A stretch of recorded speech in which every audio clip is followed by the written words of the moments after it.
To the show. I'm gonna just apologize right now if my stomach starts to growl because we're there. We're almost at lunchtime and I'm hungry. And you know, earlier in the show, I gave you an idea for a Thanksgiving treat.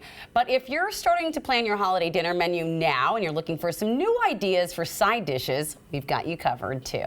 Here with some inspiration is Katie Clack from the food blog Simple Spoonfuls. Thank you so much for being here. Thank you. Thanksgiving is like my version of the Super Bowl, so I'm so excited to be here, talk about food with you guys, and share some of my favorite recipes. And I'm excited that they are different things because I think the day, and everyone loves a green bean casserole, but those days are kind of over. We're all looking for something new and something tasty, but with the traditional ingredients that we're used to using. So what are we making today? So today we're going to make a butternut squash and persimmon soup because everybody's familiar with butternut squash, but we're going to switch it up a little bit with a unique ingredient. We're going to add these persimmons, which people have seen in the stores, but maybe they don't really know hard what to cook with, and they're hard to cut. They're just kind of, they're intimidating. Yeah, but since we're going to cook them until they're nice and soft, you don't have to worry about whether they're ripe or not. All right. We're going to start our onions, get those sauteing. Okay, a little grill onion saute. Any good soup always starts with a good base of onions, garlic, the aromatics. Smells so good. It doesn't matter what you're making, as long as you got onion and garlic, you're good to go. Okay. And most people wouldn't think of soup as being like a traditional Thanksgiving dish, but when you think about it, it makes so much sense because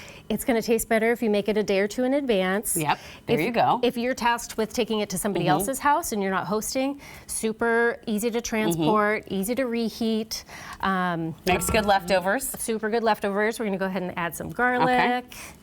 You just want to cook that till it's nice and fragrant. You'll be able to smell it after about 30 seconds to a minute. You know it's browning. Yeah. Is there a reason why we're doing this in a Dutch oven? I just like, well, for one, it's really easy. It holds its heat really well, and it's going to insulate it really nicely. Okay. It has a little bit of a non-stick factor to it. And it also eats. I'm going to eat in a second, but it heats evenly, which is helpful. I have an electric stove at home as well as we do here. Well, I guess this is induction. I don't know. Anyway, it heats evenly. And you can also just put this right on the table on a trivet, and it's really nice and presentable too. That's a good point too. All right, so moving on. The other unexpected ingredient we're going to use is some curry powder, which is going to add a really nice warmth to the dish, a really good depth of flavor. And again, we just want to kind of saute it until you can really start to smell it. Those flavors are going to It does have that wholesome. Oh, it is blooming up in this studio right now, y'all. It already smells so good. And then once that's nice and fragrant, we're actually going to add just a pinch of red pepper flakes, a little heat to balance it out, some salt. We can add some more salt at the end too. All right, it's a dealer's choice. We've got our butternut squash. So you put the butternut squash, not roasted, just raw. And same with the persimmons, and these can go in with all we're gonna do is cut off the top, and then you can leave the skin on, and they're good to go. Wow, so super easy approach to a persimmon. Easy, yep. And then we're gonna go ahead and add, you can use vegetable stock or chicken stock, depending on, this can be a vegetarian dish for your guests, which is a great option for everybody. That is a nice option. And then we have some apple cider. Apple you could also cider? Use apple juice, apple cider, a little sweetness, again, more flavor. We're just kind of layering all those flavors. And then also some heavy cream. So if it is a holiday, if it is vegetarian, then what would you substitute the heavy cream for, like coconut milk? Or? Yes, exactly. Okay, gotcha. Exactly. So then once that's softened, it's going to simmer for about 20 minutes. And then once it's nice and soft, you can use an immersion blender.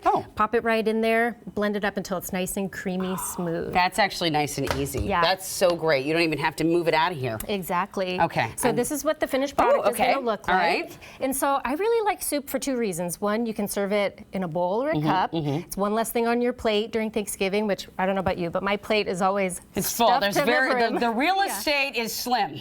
It is. So you can fill up on more stuffing, or you can serve it as an appetizer. So we have these little bowls. All right. When your guests arrive, you can have these waiting for them. Go ahead and pour that in. Or even use, if you have, short, drinking glasses. Shot glasses, totally. And it's just going to add, it's going to make such a nice, cozy, comforting vibe when they walk in the door. Okay. And then we have some toasted pepitas or pumpkin seeds. You'll sprinkle those right on top. Just get a few of those. I'm trying to mimic what you've done over here. You're doing a great job. Thank you. And then we made this basil walnut oil, which is just blended up fresh basil, walnut oil, some lemon juice.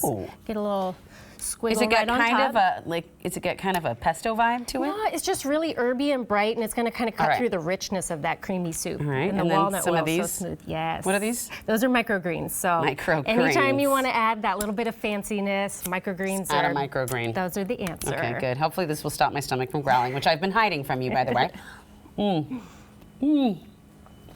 You know what? This reminds me of my grandma. Aww. It reminds me of my great-grandma.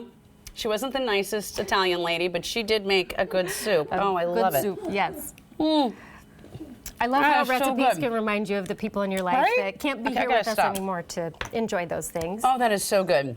You Yep. have some other beautiful Yes. dishes I want to highlight as The- well. This is not mashed potatoes, by the It's way. What is not. this? This is grown-up mashed potatoes. Okay. This is a celery root and potato puree. Celery root and potato. Okay. Give it a try. I think gonna. you're gonna love it. It's so luxuriously creamy, smooth. It's like even if you don't like celery, it's just a hint of that flavor. I've never had mashed potatoes that were actually slightly refreshing. How is that even possible? It is a celery root. And there's some butter in there too. All right, I okay. won't tell you about the heavy cream. That's all right. I don't know. Okay, and then this. This is a delicata squash with agrodolce, which is kind of an Italian sweet and sour sauce. And it's got pistachios, dried cranberries, and goat cheese on Is top. it hard? So you basically just roast this? Yep, and you can eat the skin on delicata squash, which makes it really easy to prepare. Which is good because I just did. Yep. And then we also have, this is sauteed Swiss chard with All right. bacon, dried apricots, and some pine nuts. So Y'all, I'm trying everything. dig in, get in there, girl. Apricots? Yeah, so those are kind of the unexpected Is this pancetta, you said? Well, you could do pancetta or bacon. Either is delicious. Bacon's We don't just a use little Swiss chard smokier. enough. I agree. I- Everybody goes for yeah. kale or spinach, but I Swiss don't chard- like kale. Yeah. Swiss chard is actually easier to digest, I think, too. Agreed. And Okay. it's so pretty. And then finally- And then we have some sumac roasted rainbow carrots. They're topped with a little maple tahini drizzle Okay. and some pomegranate seeds for a little tang and sweetness. I would have never thought to put tahini with carrots in this way. Yeah. But all of these things I would have never thought. But all of these things I will gladly eat today. Good. Well, all of the recipes are on my website. I have a free cookbook that you can download. Free cookbook? Save it on your phone. Yeah. Oh my gosh, Katie It's Clack, on ladies and Simple gentlemen. She is coming back again for sure.